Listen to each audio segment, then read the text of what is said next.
স্ত্রীলোক লয়ে সাধন ঠাকুরের বারবার নিষেধ, ঘোষপাড়ার মত।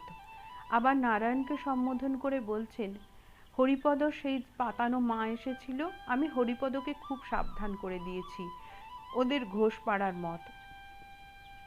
আমি তাকে জিজ্ঞাসা করলুম, তোমার কেউ আশ্রয় আছে? তা বলে, হাঁ, অমুক চক্রবর্তী।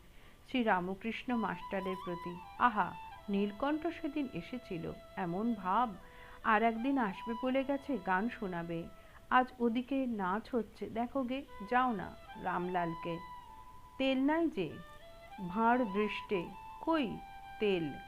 ভাঁড়ে তো নাই। পুরুষ প্রকৃতি বিবেক যোগ, রাধা কৃষ্ণ, তাঁরা কে? আদ্যাশক্তি। Vedanta Bagish, Dayananda Saraswati, colonel Olcott, Surendra, Narayan. এইবার ঠাকুর শ্রী রামকৃষ্ণ পাদচারণ করিতেছেন, কখনো ঘরের ভিতর, কখনো ঘরের দক্ষিণ দিকের বারান্দায়, কখনো বা ঘরের পশ্চিম দিকে গোল বারান্দাটিতে দাঁড়াইয়া গঙ্গা দর্শন করিতেছেন।